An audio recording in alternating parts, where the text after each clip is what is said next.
Welcome,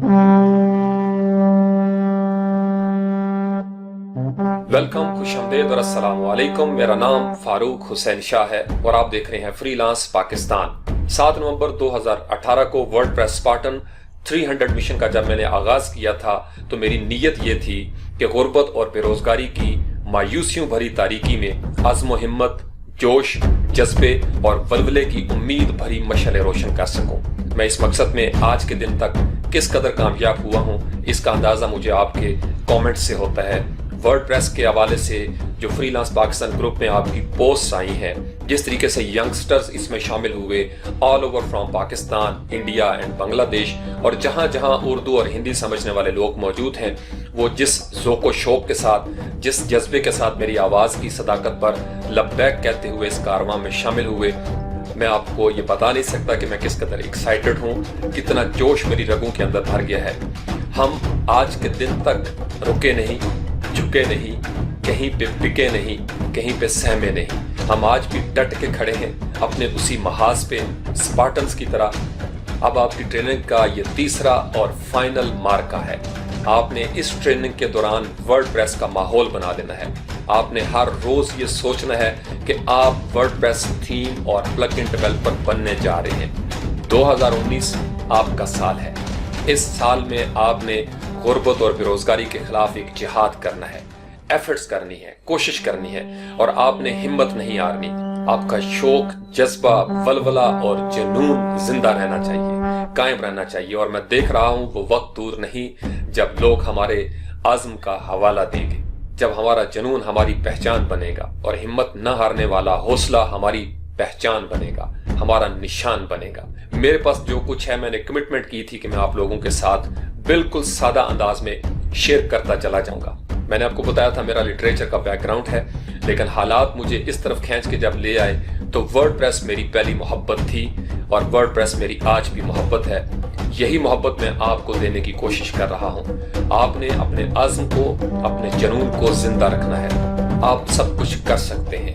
आपका आज़्म सलामत रहे, आपका जुनून सलामत रहे, तो दुनिया की कोई ताकत आपको शिकस्त नहीं दे सकती। मेरा बचपन से इस बात पे हमेशा यकीन रहा है। अब आप लोगों के कमेंट्स देखकर ये यकीन और बढ़ गया है कि अगर हम चाहें तो हम एक दूसरे को मोहब्बतें दे सकते हैं, हौसला दे सकते हैं, उम्मीद बांट सकते हैं। यकीन में बड़ी ताकत हुआ करती है। मैं इसी यकीन के साथ इस मिशन के लिए निकला था। कारवान बनता चला गया। माशाल्लाह हजारों की तादाद में स्पार्टन्स मेरे इर्द गिर्द मौजूद हैं। मैं जब टास्क यहाँ पे अपलोड करता हूँ, मैं बड़ा हैरान हो जाता हूँ। आप लोग इंतज़ार करते हैं, आप लोग चैनल पे आते हैं, आप लोग मुझसे मोहब्बत का इजहार करते हैं। मैं इसके लिए आप सब लोगों का बहुत शुक्रिया अदा करता हूँ और मेरी दुआएं आप लोगों के साथ हैं। हमने मार्च के इस महीने में जो ट्रेनिंग का हमारा तीसरा और आखिरी मार्का है, आपने कोशिश करनी है कि आप जिस कदर वर्डप्रेस को सीख सकें, आप सीखते चले जाएं। एक दुनिया आपकी मुंतज़िर है, कामयाबी आपका इंतजार कर रही है, खुशहाली आपका इंतजार कर रही है। आपने हिम्मत नहीं हारनी, आपने मायूस नहीं होना, आपने बिल्कुल इन रास्तों से हटना नहीं है। आप जिस कदर मुश्किलात का सामना करेंगे, उसी कदर आप मजबूत होते चले जाएंगे। ओके स्पार्टन्स, टास्क 59 और वर्डप्रेस का ये पार्ट 2 है। इससे पहले वाले टास्क में जो वर्डप्रेस थीम डेवलपमेंट का हमारा पहला कदम था अपनी मंजिल की जानिब, उसमें हमने एक थीम जो है वो क्रिएट कर लिया था। जैसा भी था बिल्कुल ब्लैंक है, स्पार्टन फार के नाम से। दूसरा हमने underscores.me पे भी प्रैक्टिस की थी। अभी आपने सिर्फ इसको, ये मैंने आइडिया एक आपके साथ शेयर किया था। जब आप थोड़े से सीनियर हो जाएंगे और आगे पहुंचेंगे, हम इसको डिटेल में डिस्कस करेंगे। पूरे थीम जो है वो किस तरीके से हम बना सकते हैं। हमने चूंकि स्क्रैच से बनाना है, इसलिए ये बिल्कुल जो ब्लैंक थीम है, इसमें आज हम थोड़ा सा रौनक डालेंगे।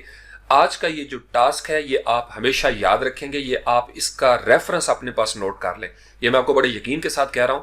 ये टास्क आपको वर्डप्रेस थीम डेवलपर बनाने में बहुत ज्यादा मदद देगा।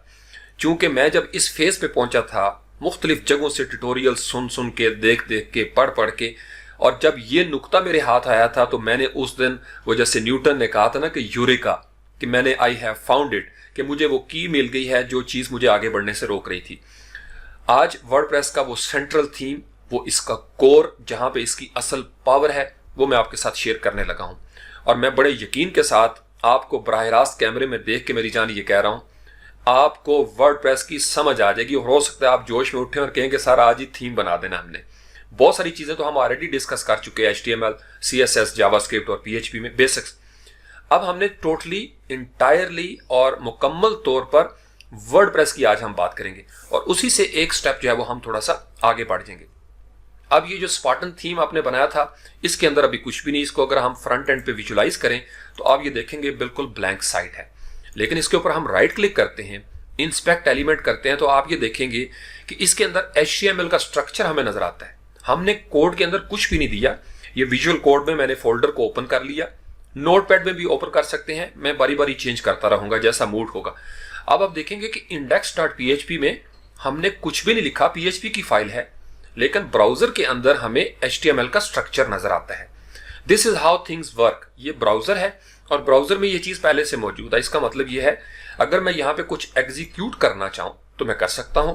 तो चूंकि HTML का मुझे मार्कअप नजर आ रहा है, इसका मतलब यह है कि मैं PHP में चूंकि PHP के अलावा भी चीजें रेंडर कर सकता हूं, लिहाजा मैं यहाँ पे हेडिंग टैग देता हूं और कोई भी मैं हेडिंग जो है वो यहाँ पे देने की कोशिश करता हूं। तो हम यहाँ पे लिखते हैं कि this is my first ever heading in WordPress theme. ये हम एक मुख्तसर सा सेंटेंस हमने लिखा, हेडिंग टैग को हमने यहाँ से क्लोज कर दिया और क्लोज करना है बिल्कुल ठीक तरीके से।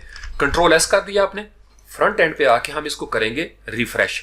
अब जब आप इसको रिफ्रेश करेंगे तो आप ये देखेंगे कि नीचे आपको हेडिंग टैग भी नजर आ रहा है और ऊपर वो डिस्प्ले भी हो रहा है। इसका मतलब यह है कि हमारी फाइल काम कर रही है। लेकिन हमने यहाँ पे रुकना नहीं है, हम इससे एक कदम थोड़ा सा आगे बढ़ेंगे। अब फर्ज कर लें इसके अंदर हम PHP भी देना चाहते हैं, जो आप पहले से प्रैक्टिस कर चुके हैं। अब इससे पहले HTML का एक स्ट्रक्चर हम बना लेते हैं। लेट्स से कि यहाँ पे मैं कंटेनर की एक क्लास बना लेता हूँ और फुल स्टॉप दिया, कंटेनर, यहाँ पे कंटेनर हम लिखेंगे और ये विजुअल कोड के अंदर है। टैब की को प्रेस करूंगा तो ये क्लास बन जाएगी। अब इसको मैं यहाँ से कट करता हूँ इस डिव को और इसको हम यहाँ पे पेस्ट कर देते हैं। अब कंट्रोल S किया और फ्रंट एंड पे आते हैं। फ्रंट एंड पे आके इसको करेंगे रिफ्रेश, नो चेंज। आपने सिर्फ एक कंटेनर बनाया। अब आप इसके ऊपर क्लिक करेंगे तो आप ये देखेंगे कि ये ब्लैंक है, इसके अंदर अभी कोई भी स्टाइल नहीं है, लेकिन एक स्टाइल यूजर एजेंट की तरफ से नजर आ रहा है, यानी डिस्प्ले इसका आपने ब्लॉक करना है। अब यहाँ पे डिस्प्ले आपको ब्लॉक नजर आ रहा है चूंकि ये ब्राउजर के अंदर है। हम इस कंटेनर को कोई स्टाइल देना चाहते हैं, तो जहां पे ये लिखा होता है एलिमेंट स्टाइल, मैंने आपको बताया था शुरू में, यहाँ पे आप अपनी तरफ से कुछ लिख सकते हैं। तो लेट्स से कि हम यहाँ पे लिखते हैं इसकी विड्थ, और विड्थ हम कोई भी बना लेते हैं। हम इसको कहते हैं 900 पिक्सल। ये एक हमने विड्थ बना दी। उसके बाद नीचे आएंगे और इसको हम करते हैं मार्जिन, और मार्जिन हम कर लेते हैं 0 और ऑटो। जो ही आपने ये दो चीजें की तो ये सेंटर में आ गया। ये सिर्फ इसलिए किया ताकि आप इसको देख सकें। अब इतने हिस्से को हमने यहां से कॉपी कर लेना है। कंट्रोल C किया, क्लास का नाम आपको याद है कंटेनर। हम आएंगे वापस अपने विजुअल कोड के अंदर और style.css में जो हमने बनाई थी, सिर्फ एक रफ सा हम ये CSS दे देते हैं। अभी हम कुछ भी नहीं कर रहे। फुल स्टॉप दिया, कंटेनर का नाम लिखा आपने, चूंकि ये आपकी क्लास का नाम है। अगर आप इसको कोई क्लास देना चाहें, ID देना चाहें, आप दे सकते हैं। और यहां पे कंट्रोल V कर देंगे जो आपने स्टाइल बनाया था। कंट्रोल S कर दिया, फ्रंट एंड पे आते हैं, इसको करेंगे रिफ्रेश। अब जब आपने रिफ्रेश किया तो वो वापस अपनी जगह पे चला गया। रीजन क्या है? इसका मतलब यह है कि हमारी CSS को ये ले ही नहीं रहा। तो इसका मतलब यह है कि अब हमें अपनी CSS को भी ऐड करना पड़ेगा। अब वो CSS हमने कहाँ ऐड करनी है? जाहिर बात है, अगर हमारे पास header.html होता तो उसमें हम करते।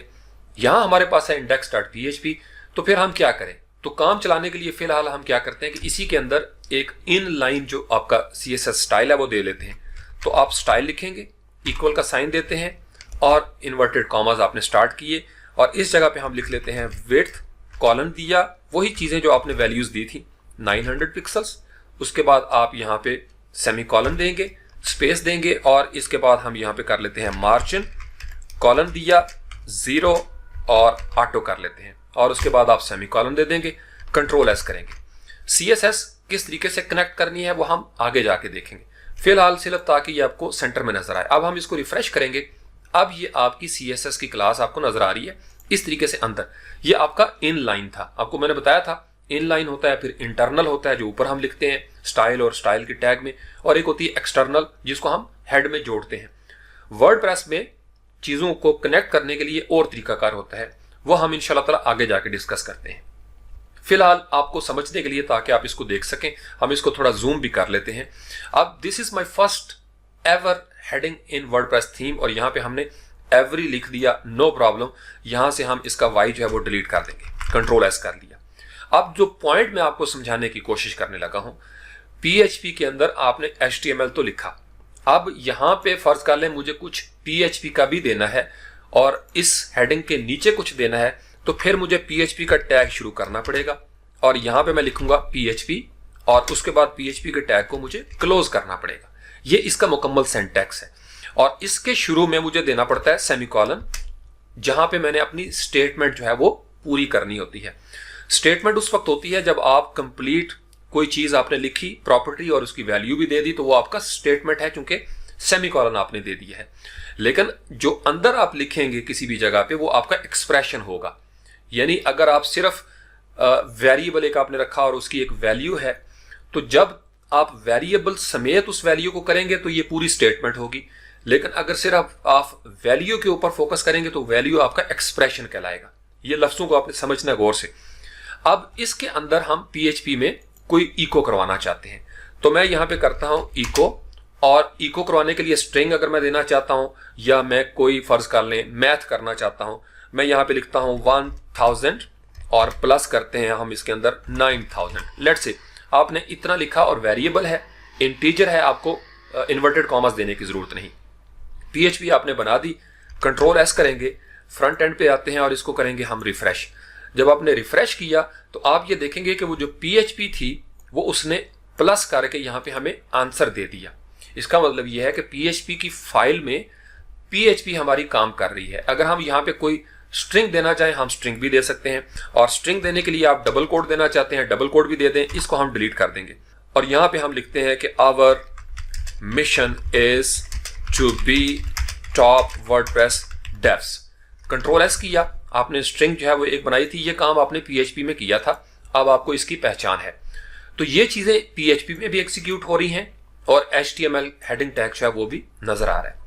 अब इसका मतलब ये है कि ये जो हेडिंग टैग थी ये मैंने हार्ड कोड की, मैनुअली हार्ड कोड मुझे करना पड़ी है। अब फर्ज कर लें यहां पे मैं कोई फंक्शन बनाना चाहता हूं डायनेमिक अंदाज में, तो फिर मुझे क्या करना पड़ेगा? ये इको वाला काम हो गया।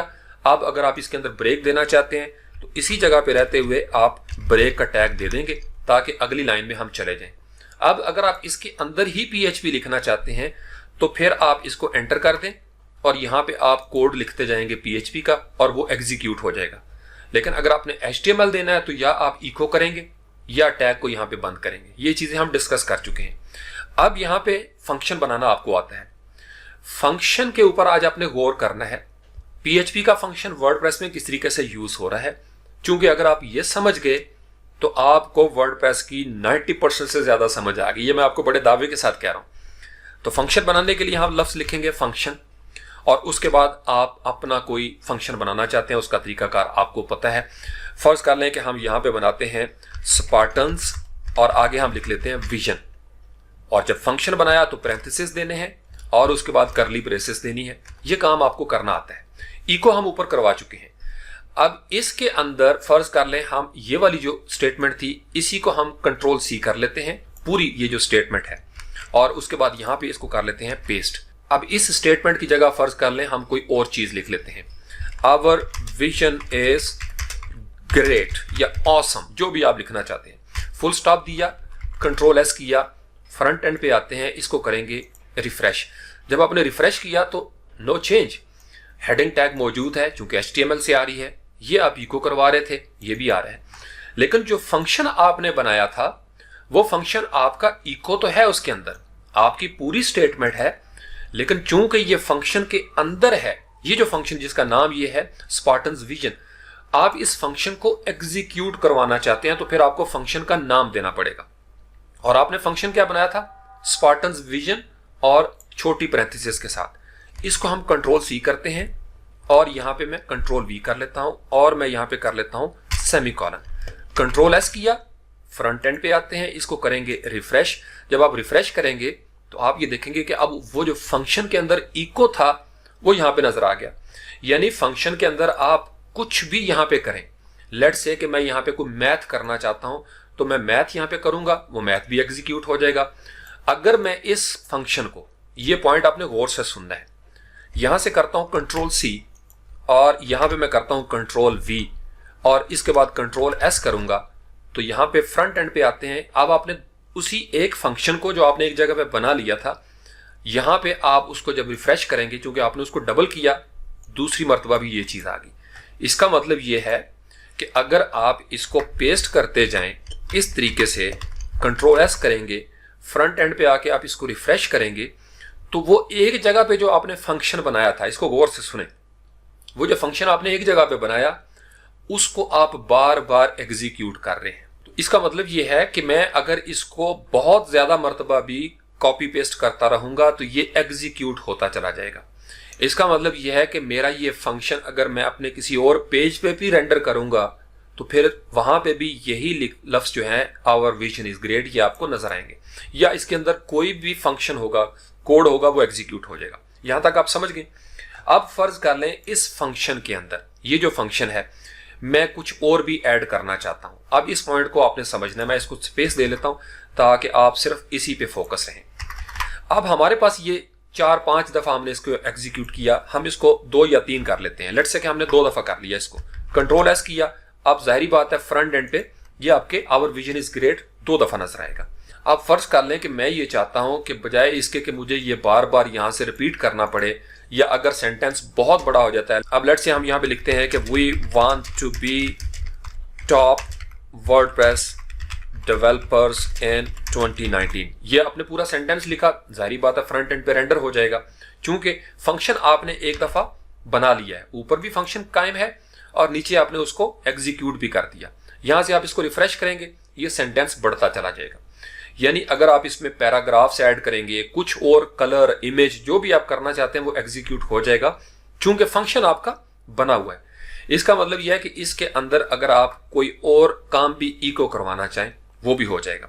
लेट्स से कि मैं यहां पे दोबारा से इको लिखता हूं और यहां पे मैं इन्वर्टेड कॉमास देता हूं और यहां पे हम करते हैं एन अदर स्ट्रिंग, ये हमने दे दिया। अब यहां से हम इसको सेमीकोलन देने के कंट्रोल एस करते हैं, फ्रंट एंड पे आते हैं। आप देखिएगा क्या तजुर्बा होता है। इसका मतलब यह है our vision is great, we want to be top WordPress developers 2019 हुआ, एन अदर स्ट्रिंग आ गया, फिर यही सेंटेंस और फिर एन अदर स्ट्रिंग। अब ये गेम आपने समझनी है कि हो क्या रहा है। आपका फंक्शन यहां से एग्जीक्यूट होना शुरू हुआ, ये वाला फंक्शन ये पहुंचा यहां पे और इसने सबसे पहले ये इको करवा दिया। चूंकि फंक्शनल प्रोग्रामिंग है, ये स्ट्रक्चरल ये है कि आप ऊपर से नीचे आ रहे हैं। जो मैंने आपको ऊप में बताया था कि ऊप प्रोग्रामिंग लैंग्वेज जो है ये मॉड्यूलर है और ये फंक्शनल है, स्टेटमेंट दर स्टेटमेंट जो है वो आ रहा है। सबसे पहले उसने इसको इको करवाया इस फंक्शन के तहत और उसके बाद ये वाला इको किया, चूंकि ये एक ही फंक्शन में 2 मरतबा कर रहे हैं। उसके बाद ये दूसरा जो फंक्शन हमने पेस्ट किया था, या फर्ज कर लें किसी और पेज पे भी है, ये फिर वापस आया यहाँ पे और उसके बाद उसने एक दफा फिर इको करवाया और फिर इको करवाया। अब अगर फर्ज कर लें इसको मैं ब्रेक भी दे देता हूं यहाँ पे, फिर आपको ज्यादा समझने में आसानी होगी। ब्रेक भी कर दिया हमने, कंट्रोल एस करते हैं, फ्रंट एंड पे आते हैं और इसको करेंगे हम रिफ्रेश। अब आपको नजर आ रहा है कि उसने पहले फंक्शन ने ये एग्जीक्यूट किया, फिर दोबारा जो इसकी इंस्टेंस थी सेकंड वो आया और उसने दोबारा से ये इको किया। इसका मतलब फंक्शन कहीं और आपने बनाया हुआ है, यहां पे आपको वो डिस्प्ले हो रहा है। ये बेसिक कॉन्सेप्ट आप समझ गए। अब हम इससे थोड़ा सा आगे बढ़ते हैं। अब लेट्स से मैं ये कहता हूं कि ये जो विजन है ये हो सकता है मुझे 1000 जगह पे इस्तेमाल करना पड़े, तो मैं यहां पे लफ्ज लिख देता हूं आवर डैश और उसके बाद ये जो वर्डप्रेस है इसका मैं नाम फर्ज कर लें, इसको भी मैं डैश कर देता हूं। अब ये जो आवर डैश है जहां पे हमारा मिशन था या विजन था, हम यहां पे फर्ज कर लें स्पार्टन विजन पे एक स्ट्रिंग दे देते हैं या एक नया आर्गूमेंट पास करेंगे। ये लफ्ज आपने ज़हन में रखने हैं। यहां पे हम देंगे एक नया आर्गूमेंट हम देते हैं। याद है आपको डेट के फंक्शन में y का हमने आर्गूमेंट दिया था और मैं यहां पे एक स्ट्रिंग बना देता हूं कि आवर मोटो, फर्ज कर लें मैंने ये लफ्ज लिख दिया। अब दूसरे में फर्ज कर लें कि हम एक लफ्ज लिख देते हैं कूल। अब आपने एक आर्गूमेंट इसमें पास किया, फंक्शन एक ही था, ये याद रखें फंक्शन एक ही है, उसके अंदर पहले हमने मोटो दे दिया, दूसरे में दे दिया कूल। लेकिन इसको कैसे पता चलेगा कि हम इनको यूज करना चाहते हैं? फिर जहां पे आपने फंक्शन डिक्लेयर किया था उसमें आपको पैरामीटर देना पड़ता है। यही वजह है कि कल जो मैंने आपको दिखाया था इससे पहले वाले टास्क में कि वर्डप्रेस आपको बताता है कि यहां पे ये पैरामीटर रिक्वायर्ड होगा, ये ऑप्शनल होगा। तो जहां पे वर्डप्रेस बताएगा वहां पे वो पैरामीटर देना पड़ेगा। पीएचपी में भी यही होता है। अब हमने यहाँ पे एक आर्गुमेंट दिया है, इसका मतलब मुझे एक पैरामीटर चाहिए। अगर मेरे आर्गुमेंट्स 2 होंगे तो पैरामीटर भी 2 होंगे, वरना एरर आ जाएगा। ये बात ज़हन में रखनी है आपने। अब यहाँ पे कोई वेरिएबल हम बना लेते हैं, कोई वेरिएबल रफ सा, आप इसका कोई भी नाम रखना चाहते हैं आप नाम रख लें। मैं यहाँ पे फर्ज का नाम रख लेता हूँ ऑसम। ये मैंने एक वेरिएबल बना दिया। आप इसको स्मॉल लेटर्स में बनाना चाहते हैं आप इसको ऐसे लिख लें। आप यहाँ पे नेम लिखना चाहते हैं, लाला मूसा लिखना चाहते हैं, राइट एनीथिंग, यानी इसकी पाबंदी नहीं। अब ये जो आपका वेरिएबल था इसको आप कंट्रोल सी कर लेते हैं और जहां जहां पे आपने डैश लिखा था इसको कर लें कंट्रोल वी, और इस डैश की जगह पे भी आप इसको कर लेते हैं कंट्रोल वी। अब आप इसका फर्क जरा देखिएगा। ये आपके आर्गुमेंट हो गए, ये आपका पैरामीटर था जो एक वेरिएबल है। वो वेरिएबल आपने यहां पे भी लगा दिया और यहां पे भी लगा दिया।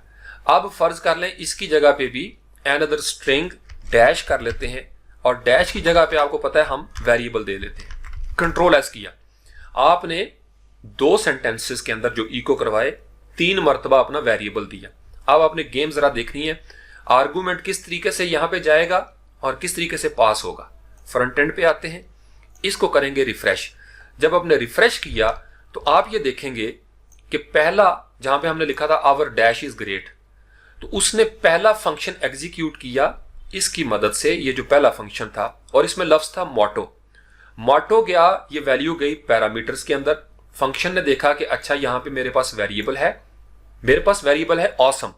ऑसम यूज हुआ इस इको में, लिहाजा इसका मतलब यह है कि ये पहले यहां से इसको रिप्लेस करेगा। तो पहले चूंकि मोटो मौजूद है लिहाजा ये फंक्शन पहले एग्जीक्यूट हो गया और फ्रंट एंड पे हमें नजर आ रहा है आवर मोटो इज ग्रेट। उसके बाद we want to be top motto developers. अब जब हम यहां पे आते हैं तो इसका मतलब यह है कि वो दोबारा से हमने ऑसम लिखा हुआ है, इसका मतलब कि ये मोटो दोबारा से भी यूज हो रहा है। अब उसके बाद आ जाते हैं नीचे लाइन तीसरी पे आके हम देखते हैं और यहां पे लिखा हुआ है अनदर स्ट्रिंग मोटो, यानी उसने स्ट्रिंग ने 3 मरतबा मोटो का लफ्ज उस जगह पे लगा दिया जहां पे 3 मरतबा आपने वेरिएबल दिया था। इस वेरिएबल को आपने ये मोटो, आप ये बिल्कुल ऐसे समझ लें जैसे आप फर्ज कर लें यहां पे ये वेरिएबल दें और उसकी वैल्यू आप रख लें मोटो, जैसे हमने ये प्रैक्टिस की थी। ये उसी का एक तरीकाकार है जो फंक्शन के अंदर होता है, जो वर्डप्रेस में यूज होता है। अब आपने डायरेक्ट वेरिएबल यहां पे दे दिया और उसके बाद आपका यहां से ये फंक्शन आर्गुमेंट गया, उसने यहां पे देखा और जहां जहां पे इसको इंस्टेंसेस नजर आए इस वेरिएबल के उसने लफ्ज मोटो दे दिया। अब दूसरी दफा जब ये फंक्शन रेंडर होगा तो इसका मतलब आप समझ गए होंगे अब कूल आना चाहिए 3 मरतबा। और यहां पे आके हम देखते हैं our cool is great, we want to be top cool developers, another string is cool. अब इसका मतलब यह है कि ये तो बहुत अजीब सा लग रहा है। मैं ये चाहता हूं कि ये जो ऑसम दूसरा है इसकी जगह पे कुछ और लफ्ज आए। तो फिर मुझे क्या करना पड़ेगा?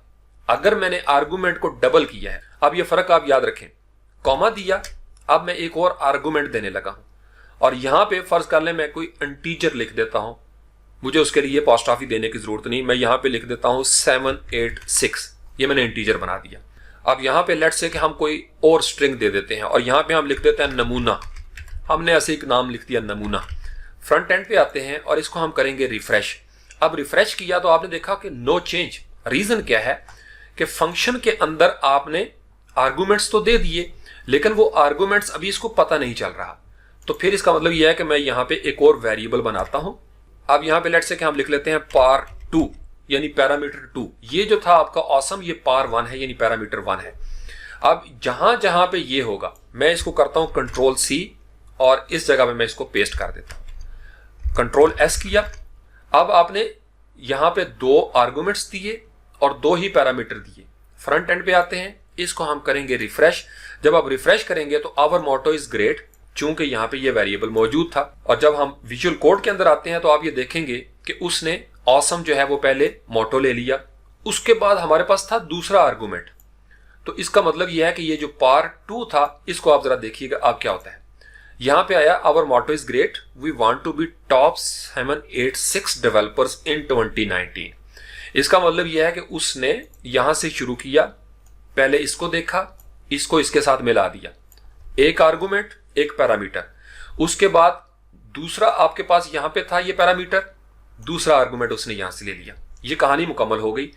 उसके बाद तीसरी लाइन थी हमारी ऑसम की, अगेन इसके अंदर हमें मोटो का लफ्ज वो नजर आएगा, ये वाला जहां भी आपको नजर आ रहा है अनदर स्ट्रिंग। इसका मतलब यह है कि दूसरी मर्तबा जब ये रन होगा तो अब मोटो और 7 की जगह कूल और नमूना होगा।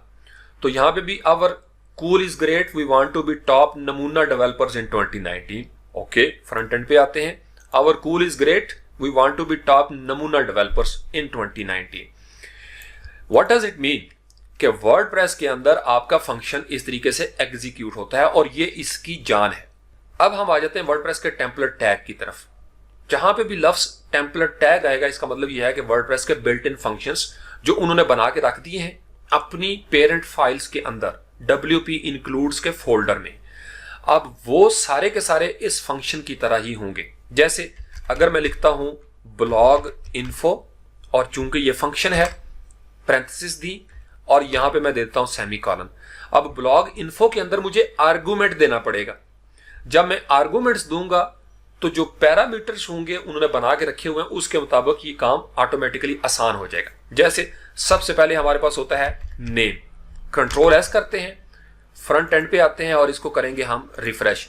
जब हम रिफ्रेश करेंगे तो ये वर्डप्रेस स्पार्टन 300 कहां से आ गया वो मैं आपको बताता हूं कहां से आया। आप आएंगे वर्डप्रेस के अंदर, आप वर्डप्रेस का जो बैकएंड है इसको हमने चूंकि काफी जूम कर दिया था, सेटिंग्स में आए, जनरल के ऊपर आप क्लिक करेंगे। यहां पे आपका जो वर्डप्रेस स्पार्टन 300 था ये रेंडर हो रहा है। आपने वर्डप्रेस का बना बनाया एक फंक्शन वहां पे लगाया ब्लॉग इन्फो, ये नजर आना शुरू हो गया।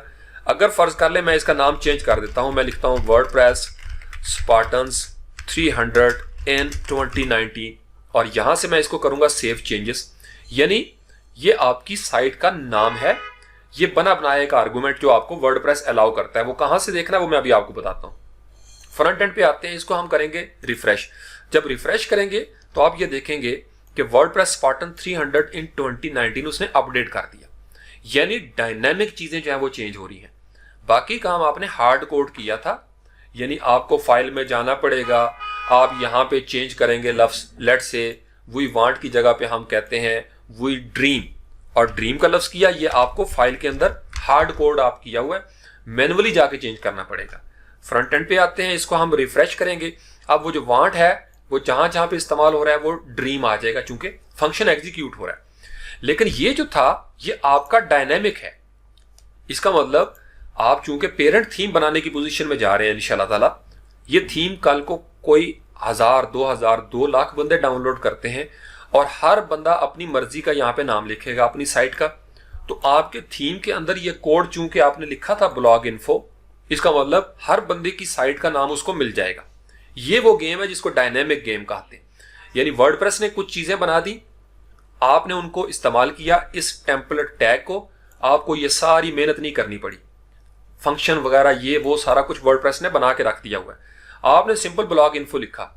अब इसी तरीके से इसको मैं करता हूं कंट्रोल C, यहां पे मैं करता हूं कंट्रोल V और इस नेम की जगह पे ये बने बनाए हैं, ये आपको नजर आ जाएंगे वर्डप्रेस की साइट के ऊपर। डिस्क्रिप्शन का मैं लफ्ज लिख देता हूं, डिस्क्रिप्शन, कंट्रोल S किया और फ्रंट एंड पे हम आते हैं। फ्रंट एंड पे आके इसको करेंगे हम रिफ्रेश। जब आप रिफ्रेश करेंगे तो ये आपको नजर आ रहा है जस्ट अनदर वर्डप्रेस वेबसाइट। ये कहां से आ रहा है इसको चेक करते हैं। अब यहां पे हम थोड़ी सी इसको ब्रेक दे लेते हैं और ब्रेक देने के लिए आपने इको किया, आपको पता ही है, एक दफा अपॉस्ट्रोफी दी और ब्रेक दे लेते हैं हम, क्लोज कर दिया, कंट्रोल S किया, स्टेटमेंट चूंकि मुकम्मल हो गया लिहाजा सेमीकोलन देंगे, कंट्रोल S किया, फ्रंट एंड पे आते हैं, इसको करेंगे रिफ्रेश। वर्डप्रेस साइट का नाम है और जब आपने डिस्क्रिप्शन लिखा तो जस्ट अनदर वर्डप्रेस साइट नजर आना शुरू हो गया। ये कहां से आ रहा है? ये वो चीज है जो आपको नजर आती है यहां पे जनरल सेटिंग्स के अंदर, यानी जस्ट अनदर वर्डप्रेस वेबसाइट। यहां पे हम इसका विजन दे देते हैं, description to be top WordPress developers in 2019 इंशाल्लाह। वापस आए, सेव चेंजेस की, यानी कोई और बंदा उसने डाउनलोड किया आपका थीम स्पार्टन फार, उसने अपनी स्टेटमेंट देनी है, दूसरे ने अपनी देनी है, तीसरे ने अपनी देनी है। और अगर दुनिया के 2 करोड़ बंदे भी इसको अपनी स्टेटमेंट देंगे, हर मर्तबा आपका ये कोड रन होगा और उनकी साइट के मुताबिक उनकी डिस्क्रिप्शन और नाम नजर आ जाएगा। ये आप समझ गए डायनामिक गेम। फ्रंट एंड पे आते हैं, इसको हम करेंगे रिफ्रेश। चूंकि हमने स्टेटमेंट चेंज की है वो हमें डिस्प्ले होके नजर आना शुरू हो जाएगी, to be top WordPress developers. अब वर्डप्रेस में ये फंक्शन कहां पे है? सबसे पहले आप यहां पे लफ्ज लिखेंगे टेम्पलेट टैग्स और उसके बाद आप कोडेक्स लिख देते हैं। इतना लफ्ज लिखेंगे चूंकि ये बहुत मशहूर है। अब डेवलपर इस लिंक को भी हम ओपन कर लेते हैं और कोडेक्स को भी, दोनों को देखना पड़ता है। कुछ चीजें इसमें जबरदस्त हैं, कुछ इसके अंदर है, लेकिन डेवलपर वाला काम ज्यादा आसान उन्होंने कर दिया। ये कम्युनिटी इसको बिल्ड कर रही है, ये ऑफिशियल है। अब इसको हम थोड़ा सा जूम करके देखते हैं ताकि आप इसको देख सकें। Template tags files are stored in the WP includes, यानी ये जो आपका WP इंक्लूड्स का फोल्डर है, अभी तक हम काम कर रहे थे WP कंटेंट पे।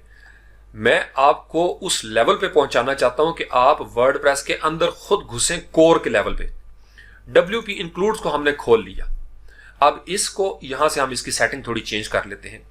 ये जितने भी आपके फोल्डर्स हैं इसके अंदर उन्होंने फंक्शन बना के रख दिए हैं। जैसे अभी हमने बनाया था फंक्शन और उन्होंने हमें दे दिया फंक्शन का छोटा सा स्निपेट कि भाई इसको आप यूज कर लें जहां पे भी है।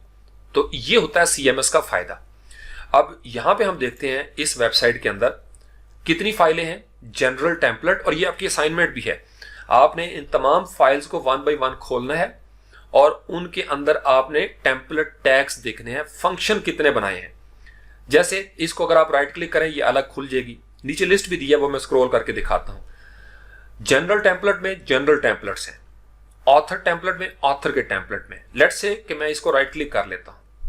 अब जनरल टेम्पलेट जो है वो फाइल हमारे सामने ओपन हो जाएगी, जो वर्डप्रेस का ट्रैक है, कोर उसका, वो सारी फाइल जो है वो हमें नजर आना शुरू हो जाएंगी। ये WP इंक्लूड्स आपके पास भी मौजूद है। अगर आप अपने यहां से खोलना चाहें जनरल टेम्पलेट को, आप यहां पे आएंगे और G को आप प्रेस करेंगे ताकि आप G के खाने में चले जाएं। जो ही G प्रेस किया आपने, जनरल टेम्पलेट की फाइल आ गई। इसको ओपन कर लेते हैं हम नोटपैड प्लस के अंदर। अब इसके अंदर हमने कंट्रोल F करना है, ये ज़हन में रखें। कंट्रोल F का मतलब आपको लफ्ज चाहिए जो आप ढूंढना चाहते हैं, फंक्शन। अब फंक्शन आपने लिखा और आप लिखेंगे find all in current document. यहां पे आपने क्लिक किया। अब जहां जहां पे फंक्शन का लफ्ज था वो आपको यहां पे नजर आना शुरू हो गया। अभी हमने क्या किया था, blog info.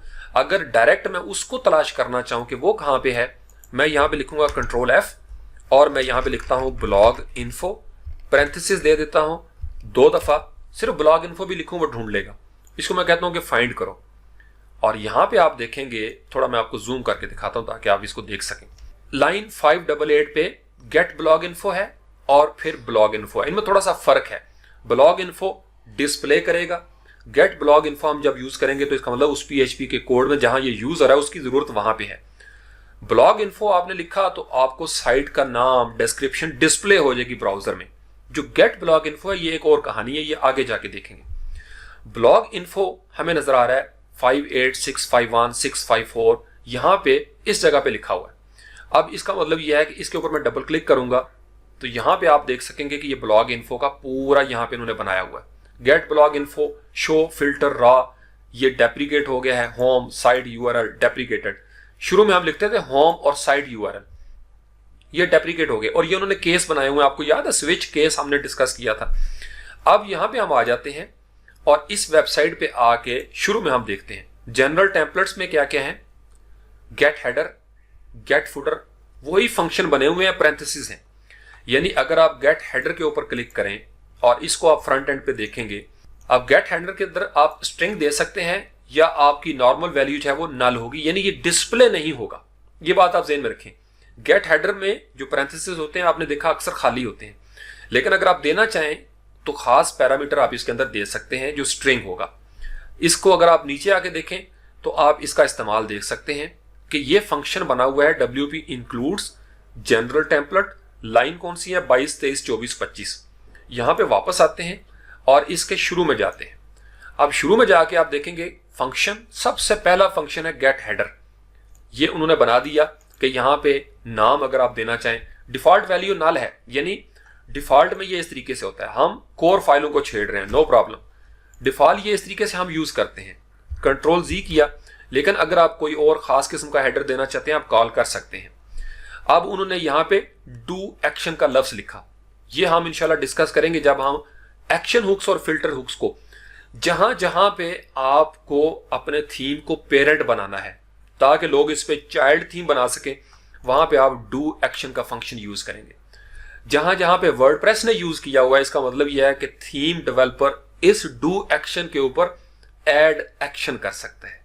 Add action action hook होता है और ये बड़ा जबरदस्त है। अब उन्होंने क्या कहा कि आप इसको भाई यूज कर सकते हैं गेट हेडर के जरिए। आगे उन्होंने कुछ वेरिएबल्स बनाए, अरे बना दी, नेम बना दिया और उसको कह दिया कि ये टेम्पलेट क्या होगा, हेडर, जब गेट हेडर होगा header.php के नाम की file as template, template tag का टेम्पलेट फाइल जो है वो आपने यूज करना है। फिर उस तरीके से उन्होंने बता दिया। तो इसका मतलब यह है कि ये जो फंक्शन है गेट हेडर वाला, हमको चाहिए सिर्फ इतना हिस्सा जो हम यूज करते हैं। यहां से कंट्रोल सी किया, विजुअल कोड में आते हैं। इसका मतलब यह है कि अगर मैं यहां पे हेडर को कॉल करना चाहूं तो मुझे कंट्रोल वी करना पड़ेगा, पैरेंथेसिस देने पड़ेंगे और सेमीकोलन देना पड़ेगा। और अगर मैं HTML से पहले कर रहा हूं तो फिर मुझे यहां पे PHP के टैग भी देने पड़ेंगे। यही काम आप फुटर के लिए करते हैं। कंट्रोल वी किया, आपका यहां पे गेट फुटर हो जाएगा। इसका मतलब यह है कि फुटर का भी उन्होंने टैग भी बनाया हुआ है और footer.php का टेम्पलेट भी वर्डप्रेस पहचानता है। बनी बनाई चीजें हैं, हमने सिर्फ यूज करनी है।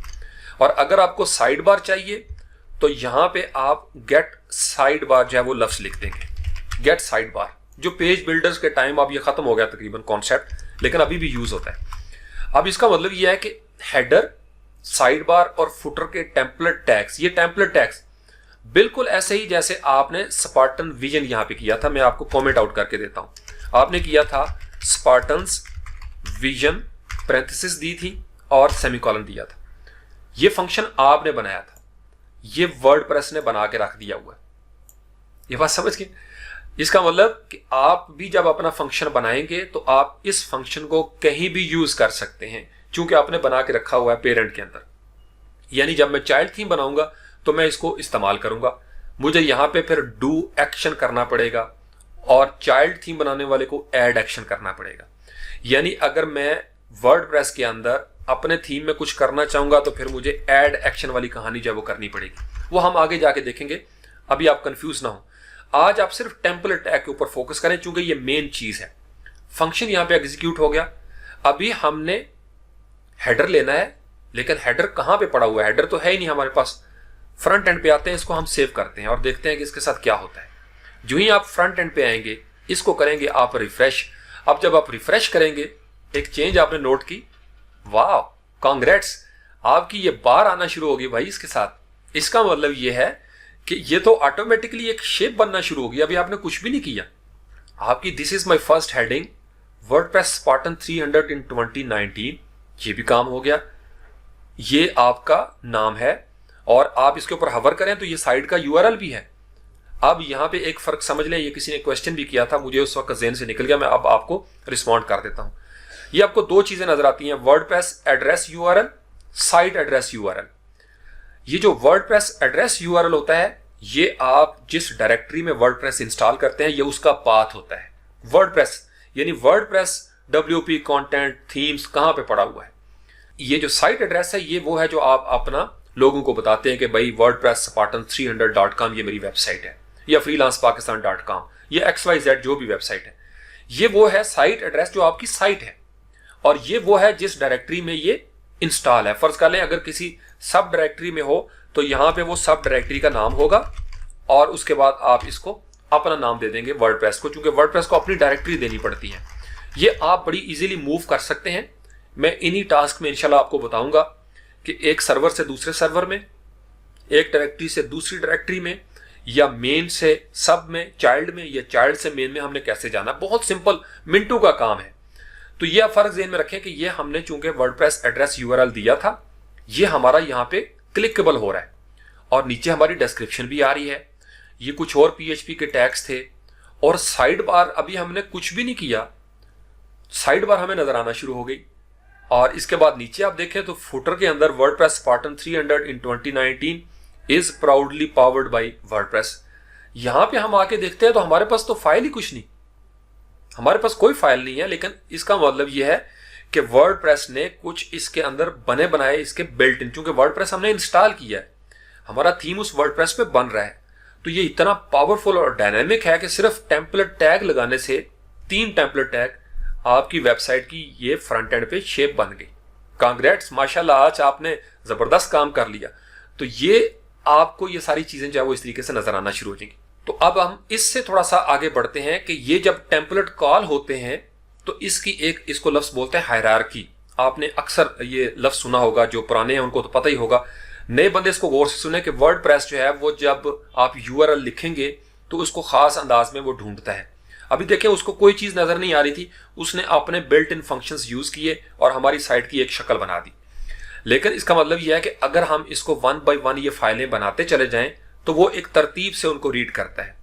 अगर आप यहाँ पे आके सर्च करें, ये जो आपका कोडेक्स है, सिर्फ इस जगह पे जहाँ पे सर्च लिखा हुआ है, आप लिखें यहाँ पे हायरार्की का लफ्ज RARCHY, एंटर कर देंगे तो वर्डप्रेस की एक खास हायरार्की का मतलब आपने बिल तरतीब चलना है। जैसे छोटी सी मिसाल ले लें, पाकिस्तान में अगर प्रेसिडेंट जो है वो मुल्क से बाहर चले जाते हैं तो फिर उसके बाद जो आपके सेनेट के चेयरमैन है वो प्रेसिडेंट एक्ट करते हैं। इसी तरीके से अगर वो नहीं है तो फिर डिप्टी जो है वो आपका एक्ट करेंगे। इसी तरीके से पीएम अगर नहीं है तो पीएम के बाद जो आपके नेशनल असेंबली के स्पीकर हैं वो या आपके डिप्टी स्पीकर हैं। इसी तरीके से सूबाई लेवल पे होता है, यानी किसी बंदे की गैर मौजूदगी में क्या आपने जानना है फलां से मिलना है, वो अगर मौजूद नहीं तो फिर आपने उससे छोटे को मिलना है। ऑफिसर्स में जंग में जैसे एक बड़ा ऑफिसर है, वो अगर पीछे होता है तो उससे छोटे वाले की कमांड है। घर में आप देख लें कि 4 भाई हैं, बड़ा भाई घर में नहीं तो उससे छोटे की कमांड है, वो नहीं तो उससे छोटे की कमांड है। तो ये होती है हायरार्की। वर्डप्रेस के अंदर भी उन्होंने टेम्पलेट्स की हायरार्की बनाई है, यानी आपने यूआरएल लिखा wpspartans300.com, एंटर किया, ये मेन वेबसाइट का एड्रेस है। तो वर्डप्रेस क्या करेगा, वर्डप्रेस इसको सबसे पहले देखने की कोशिश करेगा कि क्या ये फ्रंट पेज तो नहीं है, कोई टेम्पलेट तो नहीं यूज किया हुआ, उस टेम्पलेट में कोई आईडी वगैरह तो नहीं है, खास नाम के साथ कोई टेम्पलेट लगाया हो आपने और उसको आपने फ्रंट एंड पे लगाया हो, या ब्लॉग तो नहीं आप दे रहे इसको पोस्टें वगैरह। हो सकता है आपने रीडिंग पे जाके ब्लॉग को सेट कर दिया उसके साथ कि फ्रंट पेज पे ब्लॉग पोस्टें नजर आए। अगर उसको कुछ भी नजर ना आए तो index.php के बारे में मैं लाड से कहता हूं कि a friend in need is a friend in deed. ये डिफॉल्ट फाइल है, इसलिए लाजमी है। जब कुछ नहीं मिलेगा तो ये आपको खड़ी हुई नजर आएगी ये फाइल। इसलिए ये जो हायरार्की है ये बड़ा जबरदस्त इसका लफ्ज है। आप इसके ऊपर अगर आप सर्च करें थोड़ी सी, यहां पे हम लिख लेते हैं चले ताकि आपको नजर आए, टेम्पलेट और हायरार्की का लफ्ज आपने लिखना है, एंटर कर देना है। बहुत सारी वेबसाइट्स हैं, ये मुझे बड़ी जबरदस्त लगती है, ये डायनेमिक है, WPHIERARCHY। ये वही चीज है जो यहां पे हमें नजर आती है कोडेक्स के अंदर। अब इसको अगर आप देखेंगे तो ये डायनेमिक है, इसके ऊपर आप क्लिक करके इसको पढ़ सकते हैं कि ये कहां से आ रहा है। अब मैं इसके बारे में एक तवील अरसा कंफ्यूज रहा, मुझे समझ नहीं आती थी, तो मैंने आप लोगों की सहूलत के लिए एक इमेज जो है वो बनाया है और मैं आपको इंशाल्लाह ताला जल्दी इसको ईमेल में सेंड भी कर दूंगा। कुछ चीजें मैंने अभी आपको भेजनी है, चीट शीट्स, थोड़ा सा आप समझ जाएं वर्डप्रेस के टैग्स को, वो मैं आपके साथ शेयर करूंगा।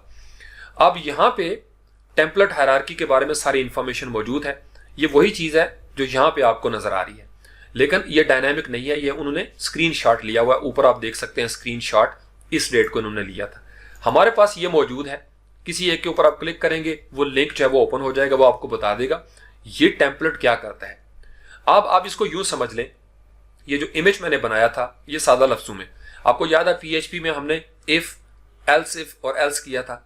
मैं इसको यूं समझता हूं कि भाई जाहिर बात है पीएचपी और सीएमएस है वर्डप्रेस, तो उसके अंदर कंडीशंस उन्होंने लगाई होंगी कि भाई अगर ये नहीं तो ये देखो। सबसे पहले वो स्विच एक लगा हुआ है, ये आपने वेबसाइट यूआरएल दे दिया। अगर आपका होम जो है वो सबसे पहले देखेगा फ्रंट पेज पे कुछ है या नहीं है। अगर वो नहीं मिलता, फ्रंट पेज आपने अभी कुछ भी नहीं बनाया, जैसे हमारे फोल्डर के अंदर कुछ भी नहीं, फिर वो देखेगा कि home.php की कोई फाइल पड़ी हुई है, वो देखेगा कि नहीं, वो कहेगा ओके index.php ले आओ। इसी तरीके से पोस्टों के हवाले से है, कैटेगरी के हवाले से है, कस्टम पोस्ट टाइप के हवाले से है। चूंकि वर्डप्रेस के अंदर कोई 8 किस्म की पोस्ट टाइप्स हैं, ये लफ्ज आप ज़हन में रखें। किसी स्पार्टन ने क्वेश्चन भी किया था कि सर पेज और पोस्ट में क्या फ़र्क है। पेज के अंदर आपकी जो टैग्स और कैटेगरीज का कॉन्सेप्ट है ये नहीं होता।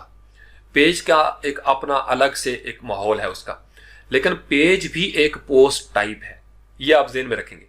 जो पोस्ट जिसको हम कहते हैं वो भी एक पोस्ट टाइप है, पेज भी एक पोस्ट टाइप है। इसी तरीके से रिवीजन की पोस्ट टाइप होती है, अटैचमेंट की पोस्ट टाइप होती है, फिर आपके पास कस्टम CSS की पोस्ट टाइप होती है। तो ये 7-8 है, आप लिखेंगे कोडेक्स में पोस्ट टाइप्स, वो आपको सारी नजर आ जाएंगी। फिर आपको वर्डप्रेस ने एक पावर दी को 2-4 साल पहले कस्टम पोस्ट टाइप की, यानी आप जैसे खुद से टेम्पलेट टैग बना सकते हैं, आप अपनी कस्टम पोस्ट टाइप बनाएं। और वो इतनी पावरफुल चीज हुई कि जब वो मंजर आम पे आई, थीम्स के अंदर एक जान पैदा हो गई। वो आप इंशाल्लाह तरीका सीखेंगे इस चीज को। फिलहाल आप समझें, स्विच लगाया उसने कि अगर आपका फ्रंट पेज .php मिल गया तो वो यहीं से ब्रेक करेगा, क्यूरी खत्म करेगा और वो आपको पेज निकाल के दे देगा कि भाई ये ले। अगर नहीं तो वो आईडी चेक करेगा, अगर वो भी नहीं वो आगे बढ़ जाएगा। फिर एक और केस, फिर वो आगे देखेगा। नहीं तो डिफॉल्ट क्या है, index.php, जिसका मैंने शुरू में लिख दिया, a friend in need is a friend in deed. या इसको दूसरी तरह देख लें, 8 किस्म की जितनी भी पोस्ट टाइप्स हैं उसमें सबसे पहले वो स्लग देखेगा। स्लग का मतलब spartans.com/home, ये आपका जो फॉरवर्ड / के बाद है ये स्लग होता है, और बाकी आपका URL है पेज। अब स्लग अगर नहीं मिला खास नाम का तो फिर आईडी देखेगा, आईडी भी नहीं है तो फिर जो आर्काइव का कोई टेम्पलेट है वो देखेगा, वो भी नहीं मिला। जैसे हमारे इस फोल्डर के अंदर अभी कुछ भी नहीं है, तो उसने क्या किया, उसने ये सारे फंक्शंस एग्जीक्यूट किए। उसको ना तो sidebar.php नजर आया, ना header.php नजर आया, ना footer.php नजर आया, तो उसने index.php को ही यूज किया जो हमें नजर आ रहा है, और फिर अपनी समझ के मुताबिक जो कुछ अवेलेबल था वो आपने दे दिया यहाँ पे, और वो हमें फ्रंट एंड पे नजर आता है हमारी वेबसाइट के अंदर कि फुटर भी दे दिया। अब फर्ज कर लें मैं यहाँ पे footer.php दे लेता हूँ। अब फर्ज कर लें चूंकि मुझे वर्डप्रेस कहता है कि हेडर जो है इसके लिए header.php है, एक फाइल में बनाता हूँ और उसका मैं नाम रख लेता हूँ header.php। एंटर कर दिया, अभी इसके अंदर कुछ भी नहीं लिखा, और यहाँ पे हम करते हैं कि जस्ट लर्निंग, ये एक लफ्ज लिखा, कोई टैग शैग नहीं दिया, Ctrl+S कर लिया। एक और फाइल क्रिएट करते हैं और उसका नाम रख लेते हैं footer.php, और उसके बाद यहाँ पे लिख देते हैं दिस इज footer। उसके बाद इसको कर लेते हैं Ctrl+S, यहाँ पे एक और फाइल बना लेते हैं और उसका नाम रख लेते हैं sidebar.php, और यहाँ पे लिख लेते हैं दिस इज sidebar, और इसको कर लेते हैं Ctrl+S। फ्रंट एंड पे आते हैं, इसको करते हैं हम रिफ्रेश किया तो ये क्या हो गया, अब हमने अपनी फाइलें दी और यहाँ पे तो गेम ही खत्म हो गई। अब अगर आप इसको गौर से देखें तो वो सारी फाइलें आपको यहाँ पे नजर आ रही हैं। अभी आपको इस तरीके से नजर नहीं आएंगी, हम थोड़ा सा हम जादू करते हैं। जादू ये करते हैं, इसको हम देते हैं H2 और इसको स्टाइल दे लेते हैं इनलाइन, और स्टाइल के अंदर हम देते हैं जनाब इन्वर्टेड कोट्स 2 दफा, और यहाँ पे हम लिखते हैं कलर, और लेट्स से कि यहाँ पे कलर कर लेते हैं ब्लू, सेमीकोलन दिया और इसको बंद कर लेते हैं हम H2 को। यहाँ से भी हम H2 को क्लोज कर लेते हैं। अब इसी को Ctrl+C करते हैं ताकि हमारा टाइम जो है वो बच जाए। Ctrl+S कर लिए, ये आप कर रहे हैं sidebar.php में, और इसको अगर आप फर्ज कर लें ब्रेक देना चाहें आप इसको ब्रेक भी दे सकते हैं। यहाँ पे मैं लिखता हूँ BR का टैग, ब्रेक दे दिया आपने, और इन सब को हम यहाँ से Ctrl+C कर लेते हैं। वापस आए header.php में, यहाँ पे हम Ctrl+V कर लेते हैं और इसकी जगह पे हम लिख देते हैं दिस इज हेडर। ठीक हो गया जी, और इसका कलर हम कर लेते हैं ऑरेंज कर दिया जी, Ctrl+S कर दिया, और उसके बाद हम आते हैं अपने फुटर के अंदर। फुटर में आए, इसको कर दिया Ctrl+V, इसका कलर जो है वो हम कर लेते हैं मैरून कलर किया आपने, और इसकी जगह पे हम लिख देते हैं दिस इज फुटर। Ctrl+S किया, फ्रंट एंड पे आते हैं। अब हम इसको करेंगे रिफ्रेश। जब आप इसको रिफ्रेश करेंगे अब आपको पता चल गया आपका हेडर कहां पे पड़ा हुआ है। उसने रन कर दिया, लेकिन वो जो वर्डप्रेस के डिफॉल्ट फंक्शंस थे वो अब नल एंड वाइड हो गए।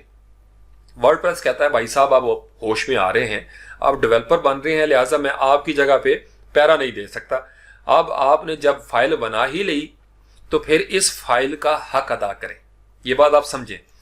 दिस इज हेडर, वो कहता है जी हेडर के अंदर टेम्पलेट मुझे मिल गया है तो मैंने अपनी चीजें वापस ले ली, और साइड बार की फाइल भी मुझे मिल गई और फुटर की फाइल भी मुझे मिल गई, लेकिन इसके अंदर क्या होना चाहिए वो अब आपने देना है, और वो हम देंगे इंशाल्लाह ताला इससे अगले टास्क में जो 60 टास्क होगा।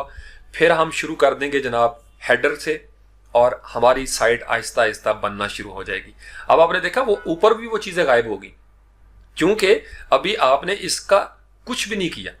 यानी अगर आप फर्ज कर लें यहां पे आ जाएं, और ये जो आपका index.php था जहां पे आपने गेट फुटर किया था, आपको यहां पे कुछ और चीजें देनी पड़ेंगी, वो हम करेंगे इससे अगले टास्क में इंशाल्लाह ताला। Thank you very much.